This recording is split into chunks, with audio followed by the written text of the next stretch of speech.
partie de l'histoire du Poitou s'est écrite à l'abri des regards, sous la terre.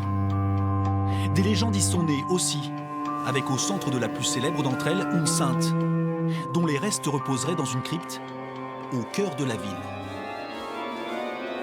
C'est une sainte qui était extrêmement charitable, qui secourait les pauvres, etc., pendant sa vie. Et donc, on a là l'image d'une femme vraiment hors du commun.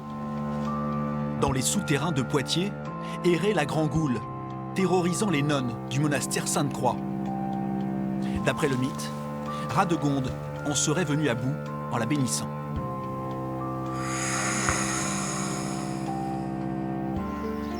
Rares sont les histoires des profondeurs à être parvenues jusqu'à nous. François Dumoulin, lui, en entretient une depuis longtemps. Celle du souterrain de Princey qu'il dévoile parfois aux visiteurs de passage. J'ai toujours été intéressé, puis ça s'est trouvé qu'on a habité Princey, où il y a des trous partout, que tout a été creusé. Il faut pas être claustrophobe, évidemment. À 87 ans, François Dumoulin descend encore dans ce souterrain qu'il sauvegarde depuis plus de 30 ans avec le concours d'un voisin. Un lieu unique qui fascine Laurent Triolet. Avec son frère, depuis une trentaine d'années, c'est le spécialiste français de ce genre d'endroit. Laurent Triolet a étudié ce souterrain refuge il y a 20 ans. François Dumoulin, lui, le connaissait déjà quand il était enfant, lorsque les jeunes du village s'y réunissaient. J'avais 12-13 ans, quoi. Le patronage, les scouts, tout ça, ils venaient le dimanche faire un petit tour.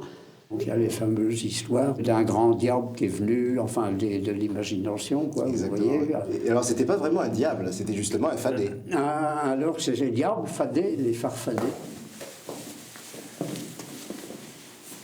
Cette salle, avec ses piliers taillés, est vraiment unique en son genre en France. Il est remarquable par son étendue, ses dimensions, par toutes les légendes qu'on a conservées à propos de ce souterrain, puisque finalement, il est dans l'histoire du village depuis des siècles. Toutes ces chicanes, là, ces couloirs étroits et puis ces angles droits, c'est typique des souterrains refuges. C'était un des moyens de défendre l'ouvrage. Dans les angles des parois, ils ont creusé des saignées, et c'est dans ces saignées qu'il y avait des céramiques, des tuyaux d'aération. Donc on est là sur le dispositif le plus élaboré de tuyaux d'aération dans les souterrains refuges français. Jean-Claude Petit ne descend plus sous terre. Ah, c'était le mien, celui-là. Ben oui, là, ça ne sert plus. Mais il a été un des rares à s'intéresser aux souterrains en Poitou. Il en a dressé un inventaire minutieux qui sera même publié par la Société de recherche archéologique du pays chauvinois. On s'est fait plaisir pendant 5-6 ans et on a trouvé 64 souterrains inédits.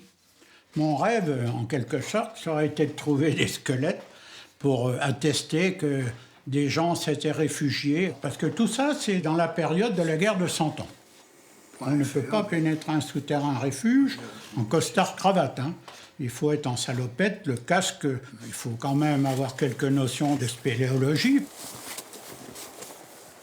Si Laurent Triolet parcourt le pays, c'est en Poitou qu'il revient le plus souvent. Car la zone est particulièrement riche en souterrains.